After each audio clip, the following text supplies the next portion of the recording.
Hi guys, I'm out on the motorcycle taking off and going toward Creecore Lake. What you're seeing right now is me on the GoPro 8s, okay? So I have a camera mounted on my handlebars. Actually, it's on my rear view mirror. I have this really cool thing I found on Amazon. It took it off of the handlebar, that part, so it's really good.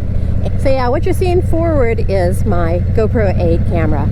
That one takes everything forward, like you're in the position and seeing where we're going, okay? That one's mounted on my helmet. So I can hook that up to a regular GoPro battery, or I can hook it up to this thing that I put on my chest that makes it last longer. So for long trips, the long battery pack that I strap to my chest is much better.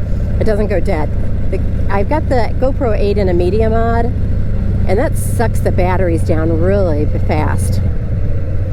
All right, so the first part we're gonna do, we're gonna go up here to the upper part of Creecore Lake, the park part, not down by the lake, and that's when I'm gonna turn on my Insta360 X3.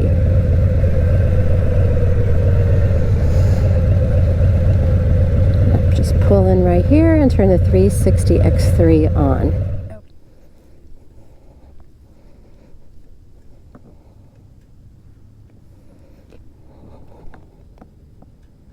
All right, so I have the 360 X3 mounted on this bar that comes down, this selfie stick.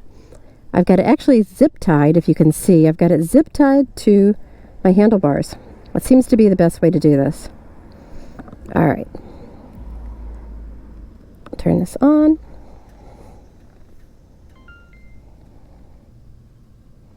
Easy peasy, huh? All right. Hit that button right there. Start recording. Okay, so the 360 X3, if you can see, I have it zip tied to my handlebar like that, going right across.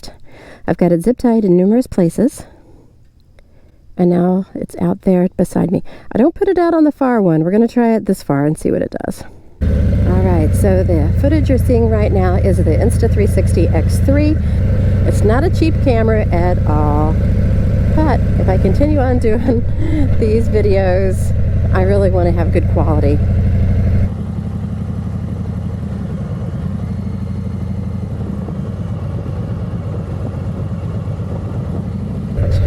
I see an orange Jeep down here. It looks like my orange Jeep. A lot of times I'm going to see deer through this part right here, so I probably just kind of cruise through here and go slow. Yeah, that's my Jeep, but only with a soft top. It would be very sweet if I could go down to one camera. It would make editing these so much easier. When you do a motovlog, you want to have different camera angles. If I could go down to 2 cameras, that would make my editing a lot better. You guys probably don't realize this, but when you see 10 minutes of footage on a motorcycle, it's probably been at least 2 hours. So when you put it all together and then you edit it, all that editing, all that editing probably takes 4 hours when I get home. Because I go back and forth between iMovie, and then you have to have a special Insta360 editing software. And then I got to combine them. And then I go out and hunt for music that sounds good with the motorcycle, you know. You kind of got to match the music to the motorcycle. And that's another software program that I bring in.